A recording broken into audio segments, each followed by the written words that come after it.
The Pakistan military's top brass highlighted the availability of sanctuaries to the banned Tehrik-e-Taliban Pakistan in a neighboring country as one of the major reasons impacting the security of Pakistan. According to a statement issued by the ISPR, the assessment was made at the 258th Corps Commanders Conference held at the General Headquarters in Rawalpindi, where the participants were briefed in detail about the prevailing internal security environment. The meeting was presided over by the Chief of Army Staff General Asim Munir. A similar assertion was made by the military just 3 days ago, wherein the ISPR had said following an attack at a garrison in Balochistan Zob that the armed forces of Pakistan had serious concerns on the safe havens and liberty of action available to the TTP in Afghanistan. Former Pakistan Tehreek-e-Insaf leader Pervez Khattak announced the formation of a new political party with the support of 57 assembly members formerly belonging to the PTI. The party will be called PTI Parliamentarians. Former Khyber Pakhtunkhwa Chief Minister Mahmood Khan will also be part of the new party. The development comes as the Imran Khan-led PTI remains embattled with its chairman facing several cases and a threat of disqualification, while several party leaders leaving him following the events of 9th May. बिस्मिल्लाहिर्रहमानिर्रहीम। आज हमारे साथ हम ख्याल x MNAs और MPAs Khyber Pakhtunkhwa इकट्ठे हुए और आपस में सलाह मशवरे के बाद हम सब ने मिलकर फैसला किया कि आइंदा का सियासी लाएअमल तय करेंगे। मुत्तफ़िका फैसला हुआ कि हम मिलकर एक नए पार्टी की बुनियाद रखेंगे जिसका नाम पाकिस्तान तहरीक-ए-इंसाफ पार्लियामेंटेरियन होगा। मंशूर और झंडे का रंग इंशाल्लाह जल्दी हम ऐलान करेंगे।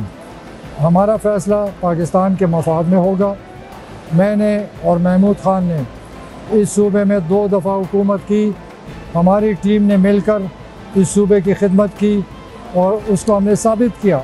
उसका नतीजा भी सामने आया और हमने पूरी कोशिश की कि हम इस सूबे की खिदमत करें और पाकिस्तान की खिदमत करें। कुछ चीज़ों का ख़ास जिक्र करना चाहता हूँ। हमने खैबर पख्तूनख्वा में सहूलत सेहत कार्ड इंट्रोड्यूस कराया, स्वात मोटरवे बनाया, पेशावर BRT बनाई और सूबे में सियाहत को फ़रोग़ दिया। हमने सूबे में सड़कों का जाल फैलाया और जंगलात को हमने बचाया। बिलियन ट्री सुनामी का प्रोग्राम दिया। मैं आज इस मौके पर हर पाकिस्तान के अवाम को 2 सवाल छोड़ता हूँ जिस पर सबको सोचना चाहिए कि हमने 3-4 दफ़ा तहरीक-ए-इंसाफ ने इलेक्शन के मौके क्यों ज़ाया किए जो हमें मिल चुके थे। क्या हमने जमहूरियत के रास्ते पर चलना है या इंतशार वाला रास्ता अपनाना है? ये सवाल बहुत गहरा है। इसके पीछे क्या वजूहात थी कि तहरीक-ए-इंसाफ ने इलेक्शन नहीं एक्सेप्ट किया और आज तक हम इंतशार की तरफ जा रहे हैं? तो ये सबको सोचना चाहिए कि हमारा मुल्क है, जमहूरी मुल्क है, या इलेक्शन होने चाहिए। तो ये सवाल इसलिए छोड़ रहा हूँ कि ये मुल्क के लोग सोचें कि तहरीक-ए-इंसाफ ने क्यों इलेक्शन के वक्त ज़ाया किए। ये बहुत बड़ा राज है और ये राज जिस दिन खुलेगा तो सबकी आंखें खुल जाएंगी कि तहरीक-ए-इंसाफ का प्रोग्राम क्या था। हमने इस वजह से हम ख्याल और बाशऊर टीम और कारकुनान और आवाम को मिलाकर तरक्की और खुशहाली पर चलने का फ़ैसला किया है और एक नई पार्टी की बुनियाद रख रहे हैं। हम सब पाकिस्तान के साथ हैं और अल्लाह हमें तौफीक दे कि हम पाकिस्तान की तरक्की के लिए सही मानों में किरदार अदा करें।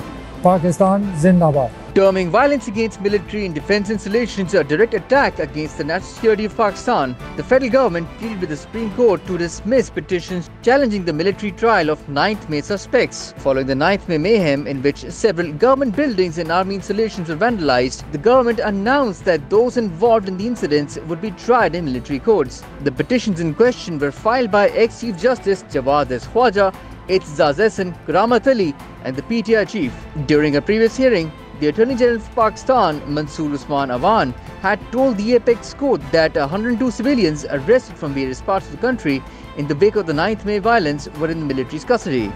The first session of the Karachi City Council was adjourned for an indefinite period after members of PPP, PTI and Jamaat Islami chanted slogans against each other. Karachi Mayor Murtaza Wahab chaired the meeting of the newly elected City Council in the Council Hall of the Karachi Metropolitan Corporation building. Opposition parties chanted slogans of "Mandate Thief," while the ruling party also chanted slogans while the ruling party also chanted against Jamaat Islami Karachi's Hafiz Naeem Rahman. After the meeting, Jamaat Islami's Hafiz Naeem Rahman alleged that the PPP had occupied Sindh government for the last 15 years. The Jamaat Islami would take Karachi back from thieves and dacoits. 15 साल से बरसरे इक़्तिदार है, 15 साल से काबिज है, और जो यहाँ कब्जा मेयर साहब बैठे थे, सिलेक्टेड मेयर साहब बैठे थे, ये वजीर भी रहे, मुशीर भी रहे, सेनेटर भी रहे, एडमिनिस्ट्रेटर भी रहे। बताएं इन्होंने कराची को क्या दिया। आज छठी मर्तबा जहांगीर रोड की कारपेटिंग हुई है, जाकर देख लो, उसमें भी की है। शाहरा फैसल की पहले तजील आराइश में अरबों रुपए खा लिए, अब दोबारा अरबों रुपए खाने का प्रोग्राम है। ट्रांसपोर्ट नहीं है, मार्केट नहीं है, K4 18 साल से नहीं बना, S3 नहीं बना, कंबाइन ट्रीटमेंट प्लांट नहीं बने, मैंडेट पे कब्जा करके बैठे हैं। ये दहशतगर्दी कबूल नहीं की जाएगी, ये गुंडागर्दी कबूल नहीं की जाएगी, और इंशाअल्लाह कराची मुकाबला करेगा आपका, जद्दोजहद करेगा, अदालतों में भी घसीटेंगे, सड़कों पे भी एहतिजाज करेंगे, कराची का मैंडेट वापस लेंगे इंशाअल्लाह, और चोरों और डाकुओं को इंशाअल्लाह। UN Secretary General Antonio Guterres said that millions of people facing hunger will pay the price of Russia's decision to exit the Ukraine grain deal. He told reporters at the United Nations headquarters in New York that the move by Moscow will strike a blow to people everywhere. I deeply regret the decision by the Russian Federation to terminate the implementation of the Black Sea Initiative, including the withdrawal of Russian security guarantees for navigation in the northwestern part of the Black Sea. This initiative has ensured the safe passage of over 32 million metric tons of food commodities from Ukrainian ports. And the World Food Programme has shipped more than 725,000 tons of support humanitarian operations, relieving hunger in some of the hardest hit corners of the world, including Afghanistan, the Horn of Africa, and Yemen. The Black Sea Initiative, together with the Memorandum of Understanding on facilitating exports of Russian food products and fertilizers, have been a lifeline for global food security and the beacon of hope in a troubled world. At a time when the production and availability of food is being disrupted by conflict, climate change, energy prices, and more, these agreements have helped to reduce food prices by over 23% since March last year.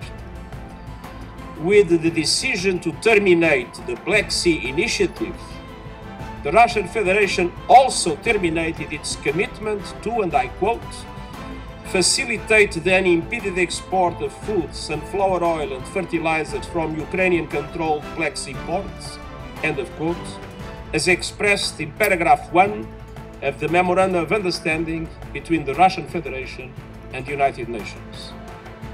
Ultimately, participation in these agreements is a choice, but struggling people everywhere and developing countries don't have a choice. Hundreds of millions of people face hunger, and consumers are confronting a global cost of living crisis, and they will pay the price. UN Secretary General Antonio Guterres said that millions of people facing hunger will pay the price of Russia's decision to exit the Ukraine grain deal. He told reporters at the United Nations headquarters in New York that the move by Moscow will strike a blow to people in need everywhere. The UN chief's statement comes after the Kremlin said it was exiting a major agreement to facilitate Ukraine grain exports, hours after drones struck Russia's only bridge connecting its mainland to the annexed Crimea Peninsula. Moscow, which has for months complained about the implementation of the Grain Pact, said the attack on the Kerch Bridge had nothing to do with its withdrawal from the deal, designed to avoid food shortages in vulnerable countries. The UN chief said that he deeply regretted Russia's decision, but added it would not stop the world body's efforts to facilitate the impeded access to global markets of food and fertilizers from Ukraine and Russia.